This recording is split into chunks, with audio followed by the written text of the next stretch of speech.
इसमें अंतर जिला अंतर राज्य आर्थिक अपराधी, इसमें सरकार के राजस्व को क्षति हो रही है। इसके अलावा साइबर अपराध, जो उस समय एक तरह से नया उभरता हुआ अपराध था, और उस समय परिकल्पना की गई कि इन दोनों अपराधों को भी आर्थिक अपराध नोडल एजेंसी है। अभी आपको ज्ञात भी होगा कि आर्थिक अपराध साइबर के लिए आईजी साइबर का व्यवस्थापन भी हुआ है, आईजी साइबर का व्यवस्थापन हुआ है। पूर्व से हमारे पास इसकी साइबर उपलब्ध है, और साइबर के डीवाईएसपी और इंस्पेक्टर का भी एक हमारे पास यूनिट है। मुख्य रूप से हमारे पास जब एनसीआरपी शाखा आरंभ हुई 1930, जो आप जानते हैं, और साइबर क्राइम .gov.in जो पोर्टल है, इस पर किसी भी तरह के साइबर अपराध की शिकायत की जाती है। शिकायत मिलते ही 1930 पर हमारी जो इकाई है 24x7 कार्य करती है। 3 शिफ्टों में हमारे पदाधिकारी एवं पुलिसकर्मी उस पर कार्यरत रहते हैं, और सभी तरह के जो शिकायतें आती हैं उसको नोट किया जाता है, उसको 1930 पर अपलोड किया जाता है, और जिस तरह के अपराध का क्लासिफिकेशन होता है उस हिसाब से कार्रवाई की जाती है। विशेष तौर पर हम ये कहना चाहेंगे कि हमारे पास जो कंप्लेंट 1930 पर रजिस्टर हो रहा है, उस पर आपको जानकर आश्चर्य भी होगा कि इस पर अभी तक हम लोगों को 16 लाख से ऊपर कॉल प्राप्त, और उसमें से 96% कॉल हमारे जो पदाधिकारी वहाँ स्थापित हैं उन्होंने रिसीव किया है, और उस पर कोई ना कोई कार्रवाई की है या अपलोड किया है जैसे। तो इस मामले में हम हमारा 1930 जो है वो एक तरह से हेल्पिंग हैंड है किसी के लिए भी, साथी में भी कोई कठिनाई आती है, लोग साइबर इकाई में आते हैं या अपने घर से दूरभाष से फोन करते हैं, और हम इस पर कार्रवाई कर रहे हैं। और जो साइबर में आर्थिक अपराध से जुड़े हुए मामले हैं, इस मामलों में भी हमारा प्रतिशत जो राशि जो गबन की जाती है या फ्रॉड की जाती है साइबर अपराध के माध्यम से, उसका प्रतिशत काफ़ी अच्छा है, 16.78% है। जब हम लोगों ने 2020 में शुरू किया था उस टाइम 0.14% था, फिर ये बढ़ के 3.2% हुआ, 2021 में 6% रहा, 2022 में 11%, और अभी जाकर हमारा 16.78% है। ऑलमोस्ट 17% राशि हम लोग तत्काल रोक पा रहे हैं, तो ये एक बड़ी उपलब्धि है। और अगर देश के स्तर पर भी देखें तो हम लोग 3-4 मुख्य राज्यों में हैं तो ये राशि हम रोक पाते हैं। अब मैं अनुरोध करूंगा आईजी यूएई को एक बार आगे।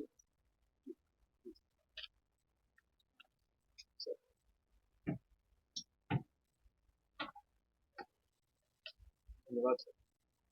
जैसा आपको एडीजी सर ने एडीजी सर ने ब्रीफ किया है, साइबर के मामले में आप सभी आर्थिक अपराध इकाई पूरे बिहार राज्य के लिए साइबर के मामले में नोडल इकाई है।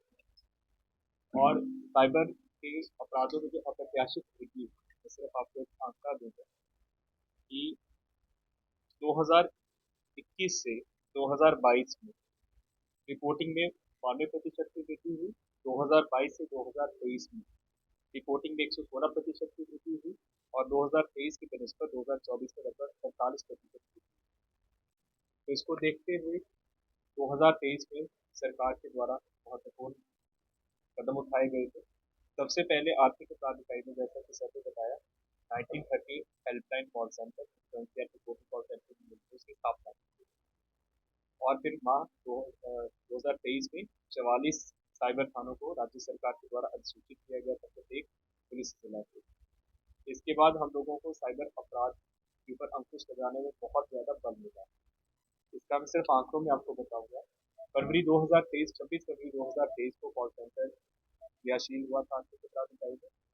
उस समय बिहार राज्य पूरे भारत में सभी जितने भी आयामों पर जो I4C मूल्यांकन करता है, चाहे वो कितनी कॉल्स आपने रिसीव की, आपने कितना राशि होल्ड करवाया, कितना उन कॉल्स को प्राथमिकी में कन्वर्ट किया गया और कितना पैसा रिफंड करवाया।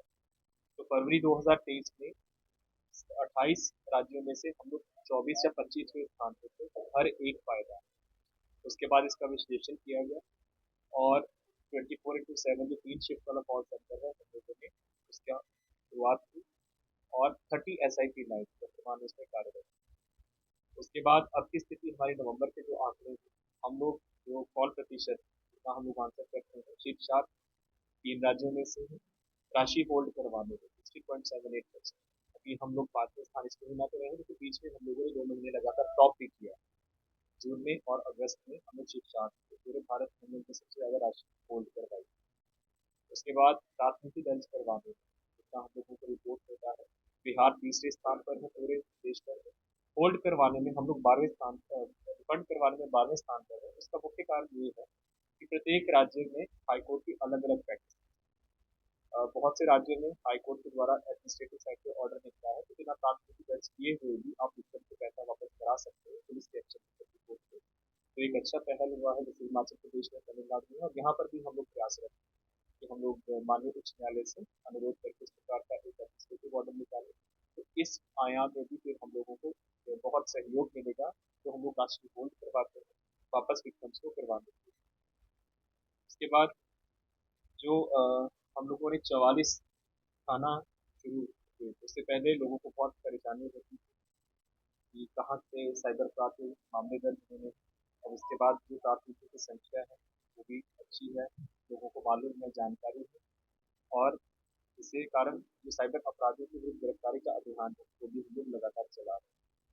आर्थिक अपराध इकाई स्तर से हम लोग एक स्पेशल ऑपरेशन चलाते हैं साइबर अपराध। जो हमारे पास NCRP का डेटा होता है बहुत ही विस्तृत डेटाबेस है, हम लोगों का अपना एक साइबर सर्विलांस की। इस डेटाबेस को हम लोग एनालाइज करते हैं। इसमें एक पोर्टल है जिसको प्रतिबिंब पोर्टल बोलते हैं। तो इसमें हम लोग देखते हैं कि जो साइबर जो NCRP पोर्टल पे नंबर रिपोर्ट होते हैं कि कौन से नंबर से हम लोगों को कॉल्स आ रहे हैं, हम लोग उनको जियो लोकेशन देते हैं, जियो टैग। फिर जो उनमें से जो नंबर एक्टिव होते हैं उनको हम लोग मैप करते हैं गूगल मैप्स के ऊपर। और उसके बाद जो हमारी टीम्स हैं, जो साइबर थानों के जो जिला की टीम के सहयोग से वहाँ पर रेड्स की जाती है। जो ऑपरेशन साइबर प्रहार इस साल हम लोगों ने चलाना शुरू किया था, इसमें SP साइबर जो हमारे हैं नोडल ऑफिसर है। इस साल ये इलेक्शन के बाद हम लोगों ने कार्रवाई शुरू की थी। लगभग 120 अपराधी इस ऑपरेशन साइबर प्रहार में हमारे विश्लेषण के आधार पर गिरफ्तार हुए हैं। और लगभग 688 अपराधी साइबर थाना की जो अपना विश्लेषण किया, तो उनको भी NCR रिपोर्टिंग का डाटा एक्सेस होता है, उन्होंने अपनी इनिशिएटिव से साइबर अपराधियों को गिरफ्तार किया। उसके बाद आर्थिक अपराध इकाई हम लोग हैंड होल्डिंग करते हैं साइबर थाना की। और राज्य भर में जितने भी साइबर अपराध के केस रिपोर्ट होते हैं उन्हें हम लोग तकनीकी सहायता भी उपलब्ध करवाते हैं। क्योंकि हमारे पास फोरेंसिक वर्कस्टेशंस को हम लोगों ने मजबूत किया है, फोरेंसिक प्लेटफॉर्म को मजबूत किया है।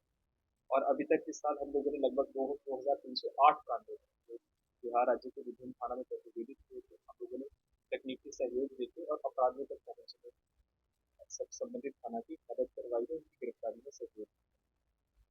एक बहुत बड़ा जो अब हम लोगों के लिए चैलेंज बनता जा रहा है सोशल मीडिया। जब लोकसभा का चुनाव था 2024 में,